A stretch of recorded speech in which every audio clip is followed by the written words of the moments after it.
Minha tia se recusou a pagar pela arte. Ela me acusou de favoritismo. Descobriu-se que ela estava mentindo sobre seu trabalho, cometendo fraude e roubando a identidade do meu tio. Eu tenho 19 anos e estou no segundo ano de uma escola de arte. É uma escola boa, da qual tenho orgulho de ter entrado. É cara e embora meus pais tenham economizado uma quantidade significativa, eu ainda tenho empréstimos estudantis. Receber dinheiro pelas minhas obras ajuda a cobrir materiais, livros e despesas de vida. Meu objetivo é ser uma artista profissional. Meu pai tem 2 irmãos. Um é casado com minha tia Helena e o outro com minha tia Beth. Há um ano, minha tia Helena me pediu se eu poderia pintar algo para ela. O pai dela havia falecido e ela queria uma pintura da vista do seu lugar favorito, que ficava no vale. Fiz uma pintura acrílica, focando na luz das camadas das colinas. A entreguei na casa dela. Quando ela desembalou, ficou olhando por um longo tempo sem falar. Depois começou a chorar de felicidade ou tristeza. Me deu um abraço. Eu disse que ela não precisava me pagar, que a reação dela já era suficiente.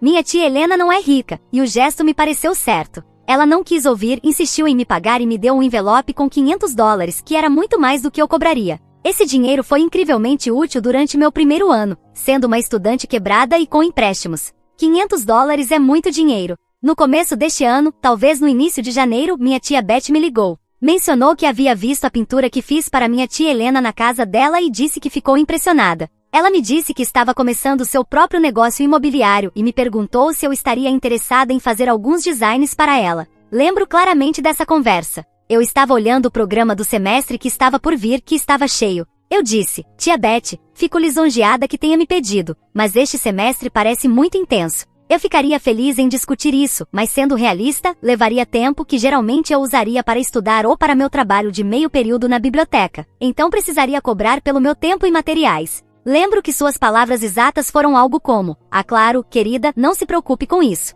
Vamos garantir que você esteja bem. Eu vou te pagar, é claro. Ela parecia muito tranquila. Ela precisava de bastante. Um logotipo principal para o negócio, uma pintura grande para a recepção do seu novo escritório, um design conceitual para um mural que ela queria em outra parede do escritório, um design para ímãs de carro e, possivelmente, alguns conceitos para papelaria e cartões de visita. As coisas começaram a ficar um pouco estranhas desde nossa primeira discussão sobre o design. Fiz alguns esboços iniciais em lápis, para o logotipo e a pintura do escritório, apenas ideias gerais para garantir que estávamos indo em uma direção que ela gostasse. Eu escanei os esboços e os enviei por e-mail. Ela me ligou 1 hora depois. Seu tom estava cortante. Perguntou por que eu estava enviando rabiscos incompletos e me disse que estava perdendo seu tempo. Eu expliquei que isso era parte do processo padrão de design, destinado a economizar tempo e recursos, confirmando o conceito antes de me comprometer com pinturas e telas caras. Tenho uma mensagem de texto guardada de mais tarde naquele dia, onde reiterei isso, e ela respondeu, meu tempo preparando esse negócio é tão valioso quanto sua pintura.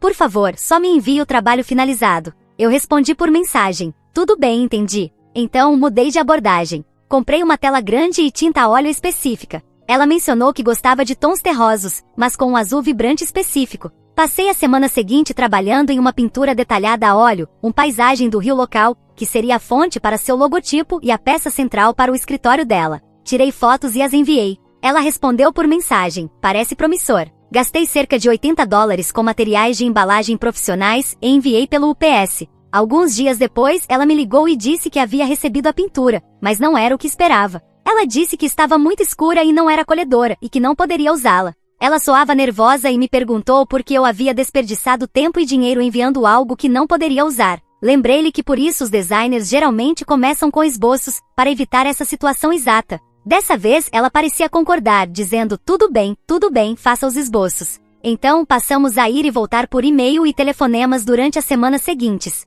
Eu criei novos esboços para o logotipo, incorporando uma imagem estilizada de um monumento local que ela sugeriu. Ela aprovou então o desenvolvi em um arquivo digital e também forneci variações de cor. Criei uma maquete detalhada com lápis de cor para o mural do escritório, mostrando como ficaria nas dimensões da parede que ela me deu. Eu senti que essas peças se ajustavam aos comentários dela. Esse processo levou muitas horas, muitas vezes até tarde da noite, depois das minhas aulas e tarefas. Comecei a recusar convites de amigos para sair nos finais de semana. O custo dos materiais, cores específicas de tinta, papel de qualidade para a maquete e outro pequeno quadro estava aumentando. Já havia gasto mais de $200 com materiais e envio. Neste ponto, percebi que ela não mencionava mais o pagamento desde nossa primeira ligação. Fiz uma anotação para enviar uma fatura inicial pelo logotipo e pela maquete que eu já havia completado, mas me concentrei em me preparar para os exames parciais. Depois surgiu o assunto dos ímãs para o carro. Ela me enviou um e-mail perguntando quando os designs estariam prontos para os ímãs. Eu respondi, explicando que o design para impressão em material magnético tinha requisitos técnicos específicos. Sugeri que ela levasse o arquivo digital do logotipo, que eu já havia enviado, para uma loja de impressão local especializada em gráficos para veículos, pois eles teriam a experiência e o equipamento necessários para formatá-lo corretamente. Também mencionei que, embora nossa escola tivesse um laboratório de serigrafia, eu não estava capacitada especificamente para a produção de ímãs. A resposta dela chegou por mensagem de texto: te contratei para gerenciar a marca. Esperava um serviço completo. Você não pode terminar o trabalho. Não respondi imediatamente. Deixei o telefone de lado e trabalhei em uma tarefa escolar por 1 hora antes de responder, dizendo que eu já havia fornecido o arquivo base do logotipo, que era o componente necessário para a produção dos ímãs. Passou-se uma semana sem comunicação. Depois, ontem à tarde, minha tia Beth me ligou. Seu tom estava bom e amigável. Primeiro, ela me agradeceu pelo conselho sobre a loja de impressão para os ímãs, aparentemente foi útil para ela. Então ela disse: está bem, então o próximo passo é o mural. Estou pronta para você vir e pintá-lo. Quando você pode reservar seu voo? Eu fiquei olhando o telefone, olhando o meu calendário e disse: tia Beth, eu tenho aulas até o final deste semestre, e os exames finais estão chegando. Viajar para passar uma semana ou mais pintando não é possível no momento. Além disso, qualquer muralista competente pode executar o design da maquete que eu te enviei. Ela insistiu: não, eu quero que você faça. Você precisa do seu toque. Decidi explorar a possibilidade, embora parecesse improvável. Falei com 2 dos meus professores, eles foram compreensivos e disseram que se eu conseguisse organizar, eles trabalhariam comigo para me colocar em dia. Procurei voos da minha cidade para a dela. O voo mais barato que encontrei custava cerca de $450. Liguei para minha tia Beth naquela mesma noite e expliquei que havia conversado com meus professores e que poderia ser viável, mas o custo do voo era de $450.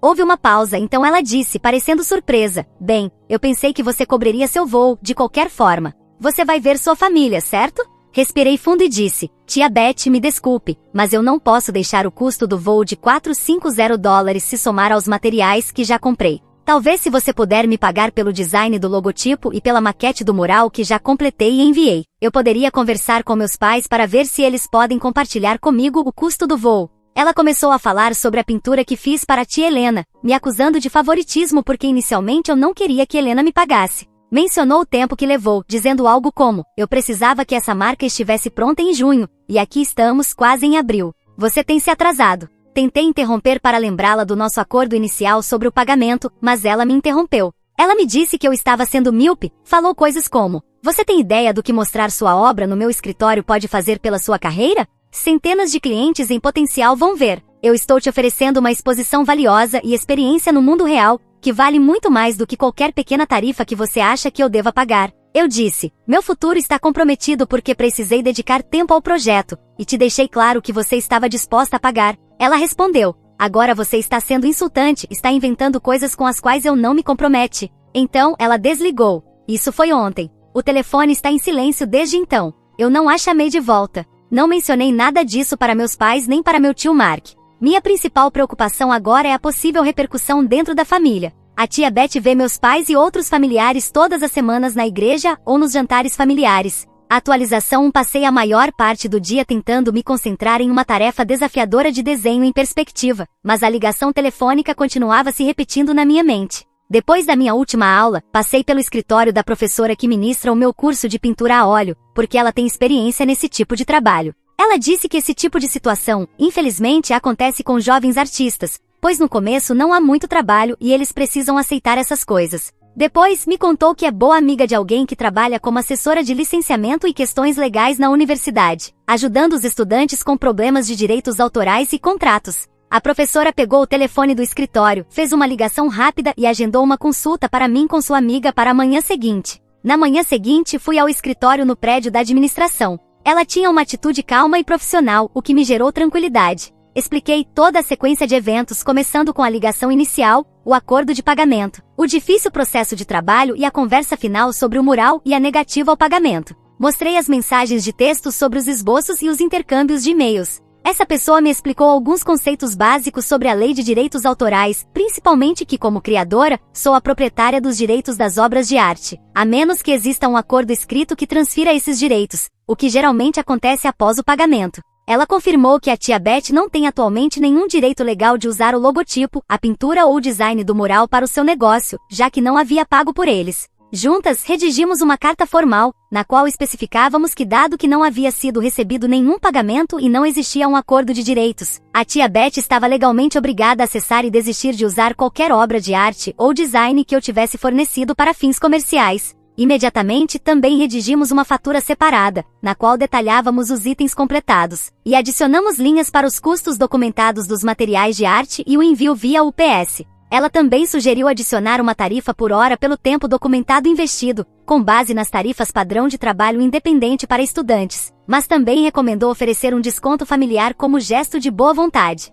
Calculamos o total, aplicamos um desconto de 15% e chegamos a um valor final de cerca de $2.800. A fatura incluía os termos de pagamento, líquidos a 30 dias, e estipulava que ao receber o pagamento, seria fornecido um simples acordo de transferência de direitos, permitindo que ela usasse as peças finalizadas. Também oferecia a opção de discutir um plano de pagamento. Senti um alívio por ter um caminho claro a seguir. Voltei para o meu quarto no dormitório e anexei tudo isso em um e-mail direcionado à tia Beth. Escrevi uma mensagem breve e neutra, na qual dizia que os documentos anexados detalhavam a situação atual em relação às obras de arte encomendadas e os passos necessários para a resolução. Li 2 vezes, respirei fundo e cliquei em enviar. Tentei tirar isso da minha mente e me concentrar nos estudos para um próximo exame de História da Arte. Cerca de 90 minutos depois, meu telefone tocou. Era minha mãe. O que está acontecendo entre você e a tia Beth? Ela acabou de me ligar furiosa, dizendo que você é ingrata e que está tentando extorquí-la por dinheiro.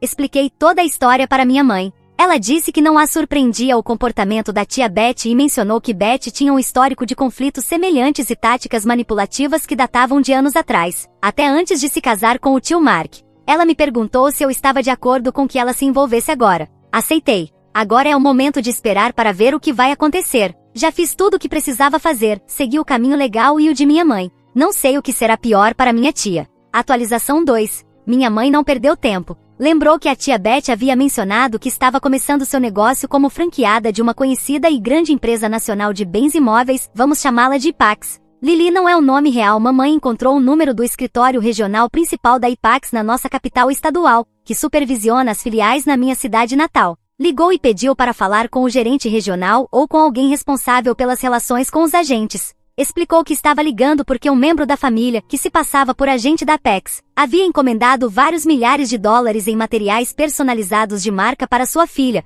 uma estudante de arte, e agora se recusava a pagar e a se comunicar. A pessoa com quem ela falou se identificou como diretor regional sênior. Ele parecia confuso e disse que a IPAX tem diretrizes corporativas rigorosas de marca e um contrato exclusivo com uma empresa nacional de design gráfico para todos os materiais promocionais oficiais dos agentes, como logotipos, cartazes e ímãs. Beth mencionou que os agentes individuais, especialmente os novos, geralmente não faziam pedidos de obras de arte personalizadas de maneira independente. Minha mãe passou o nome completo da tia Beth para ele. Ele a colocou em espera por alguns minutos. Quando voltou, confirmou que a tia Beth não estava registrada como agente afiliada, franqueada ou mesmo como empregada em seu sistema. Ela não estava em treinamento, não havia assinado acordos, nada. Expressou grande preocupação com o fato de alguém estar usando o nome da IPAX e potencialmente sua marca sem autorização, mencionando as implicações legais. Mamãe passou essas informações para meu pai. Meu pai ligou imediatamente para o irmão, meu tio Mark, e explicou que minha mãe havia descoberto que Beth não estava realmente afiliada à Apex como ela havia afirmado.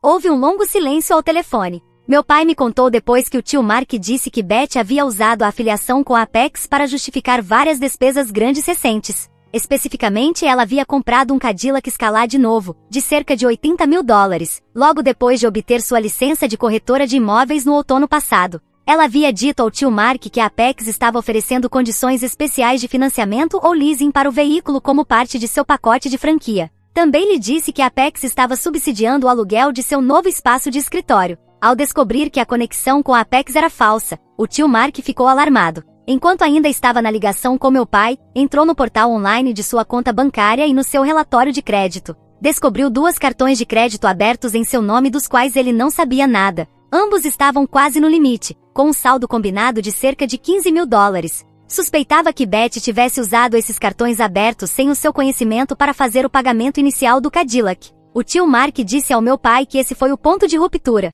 Ele disse que as coisas já estavam difíceis há um tempo, mas essa combinação de mentir sobre o negócio, o uso não autorizado do nome da Apex e o roubo de identidade através dos cartões de crédito era demais. Beth disse que iria contactar advogados de divórcio pela manhã. Pensando nisso, algo que a tia Beth disse durante nossa conversa inicial sobre o design de repente fez sentido. Quando discutimos ideias para o logotipo e a marca, ela foi estranhamente insistente para que eu evitasse usar imagens de iates ou barcos grandes nos designs. O logotipo real da Apex realmente apresenta um iate estilizado de forma proeminente. Naquele momento pensei que fosse apenas uma preferência estética estranha. Agora parece claro que ela sabia que estava fazendo as coisas erradas e tentava evitar criar materiais visuais que se parecessem demais com a marca oficial da Apex. Provavelmente temia que isso chamasse a atenção indesejada da verdadeira empresa. Embora certamente haja uma semelhança, ela não queria apenas economizar meu trabalho, mas também os custos da franquia dessa marca. Por isso dizem que o barato sai caro. Atualização 3. Parece que a tia Beth foi cuidadosa sobre com quem ela falou a respeito de sua suposta conexão com a Apex Lily. Além do tio Mark e da minha mãe, não encontramos ninguém mais a quem ela tenha contado explicitamente que era uma franqueada oficial. Aparentemente, ela também não realizou nenhuma transação imobiliária em seu próprio nome ou no nome da Apex. Toda a história da franquia da Apex parece ter sido construída principalmente para justificar gastos importantes, como o Cadillac, o escritório, perante o tio Mark. Como não parece que ela tenha fraudado ativamente clientes usando o nome da Apex, a equipe jurídica corporativa da Apex concluiu que provavelmente não há bases para apresentar uma ação importante contra ela diretamente. No entanto, o diretor regional com quem minha mãe falou levou a situação a sério. Ele apresentou uma queixa formal contra a tia Beth à Junta de Licenciamento de Bens Imóveis do Estado, citando possíveis representações errôneas e o uso não autorizado de um nome comercial registrado. Informou a minha mãe que mesmo que a junta não suspenda sua licença recém-adquirida, a Apex a colocou em uma lista negra interna.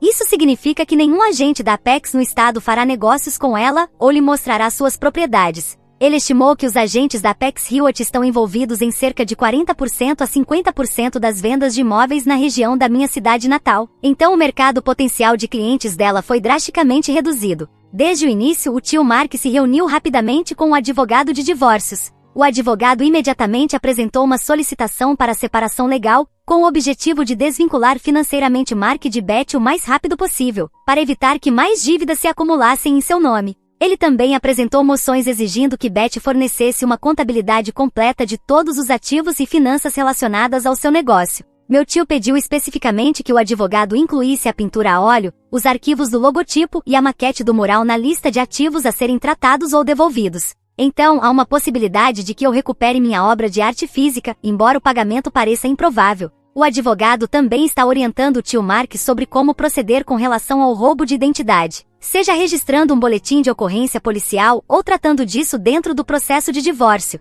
Um aspecto difícil dessa situação é a convivência. O tio Mark se mudou da casa que compartilhava com a tia Beth quase imediatamente depois de descobrir a fraude com os cartões de crédito. Atualmente, ele está ficando no quarto de hóspedes da casa dos meus pais. Meu pai mencionou que seu irmão está muito calado, passa muito tempo sentado do lado de fora e parece completamente atônito com a magnitude do engano de Beth. Meu pai disse que Mark, na verdade, sente certo alívio por isso ter vindo à tona agora, antes que Beth pudesse se meter em problemas financeiros ou legais mais graves que o arrastariam ainda mais. Ainda não há uma data definida para o divórcio, dependerá de como Beth responder legalmente. Atualização 4. Houve alguns desenvolvimentos adicionais nas últimas semanas. A Junta Estadual de Licenciamento de Bens Imóveis confirmou o recebimento da queixa apresentada pelo diretor regional da Apex. Eles iniciaram uma revisão formal da licença da tia Beth, mas esses processos aparentemente levam tempo, então ainda não há um resultado. O advogado do tio Mark recebeu uma resposta do advogado que a tia Beth contratou recentemente. Eles aceitaram a posse da pintura a óleo e os arquivos do design. O retorno desses itens agora faz parte das negociações em curso sobre a divisão de bens no processo de separação. Meu tio está priorizando que me devolvam minha obra de arte. O tio Mark ainda está na casa dos meus pais, mas parece estar melhorando um pouco. Ele começou a procurar apartamentos online e tem ajudado meu pai com alguns projetos em casa, como consertar a cerca. Ele ainda não fala muito sobre a situação diretamente, mas interage mais durante as refeições. Também tive uma breve ligação com a tia Helena. Ela tinha ouvido fragmentos através dos rumores familiares e me ligou para saber como eu estava. Expressou seu apoio e mencionou o quanto estava triste por toda a situação, especialmente pelo tio Mark. Foi uma ligação curta e um pouco desconfortável, mas o fato de ela ter se comunicado foi um apoio. Não houve contato direto da tia Beth para mim, meus pais ou o tio Mark desde que os advogados se envolveram. Toda a comunicação está acontecendo por meio de canais legais. A dinâmica familiar está definitivamente tensa. Não houve grandes jantares familiares e a comunicação parece estar limitada a atualizações essenciais que passam entre meu pai e o tio Mark. Sinto como se todos estivessem prendendo a respiração, esperando ver como a situação legal se desenrola. Estou focando em terminar o semestre de maneira forte e tentando deixar esse incidente para trás. Embora o retorno da obra de arte e a decisão da junta de licenciamento ainda estejam pendentes. Atualização 5. Desculpem por não ter atualizado antes, mas eu estava tentando recuperar um pouco da minha vida. Então, estava 100% focada em terminar o semestre da melhor maneira. Agora que estou nas minhas férias, na casa dos meus pais, posso me sentar e escrever tudo isso. Além disso, queria vir aqui para ter uma conversa com meus pais e ouvir tudo de novo. Também vi toda a minha família. Meu tio se divorciou da Beth, então acabou a relação dessa família com essa mulher. Meu tio conseguiu recuperar o que ela havia tomado, além de ser acusada de fraude com cartões de crédito. Mas ele chegou a um acordo, e enquanto ela devolvesse todo o dinheiro ao meu tio, ele não se importava. Ele me disse que era melhor recuperar o dinheiro pelo qual ele trabalhou a vida inteira do que pagar para ela ir para a prisão por um tempo. No final, ela sairia e ele ainda ficaria sem o dinheiro.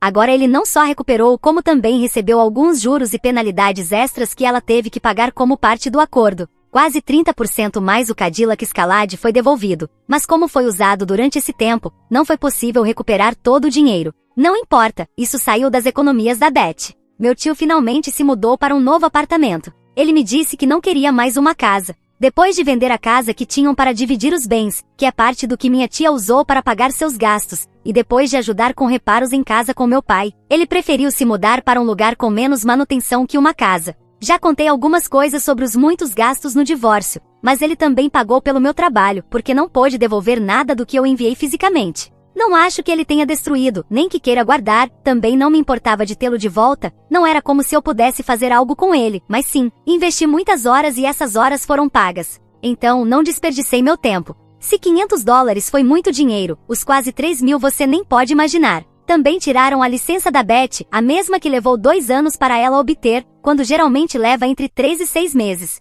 Pelo que pesquisei, ela não pode operar no nosso estado. Se quiser, terá que ir para outro estado, embora eu não saiba se perder a licença em um estado cria precedentes em outros. Agora só resta aproveitar as minhas curtas férias, porque tenho um trabalho me esperando na cidade onde moro. Estarei lá apenas alguns dias, mas pelo menos terminei a escola, então ainda tenho tempo livre. Embora eu precise ficar lá por alguns meses, não terei que trabalhar e estudar ao mesmo tempo, só trabalhar. E esse trabalho está relacionado ao que faço, então pode ser uma boa experiência. Espero que vocês também estejam aproveitando suas férias ou pelo menos, os dias mais quentes. Me despeço e continuo aproveitando o tempo que me resta aqui.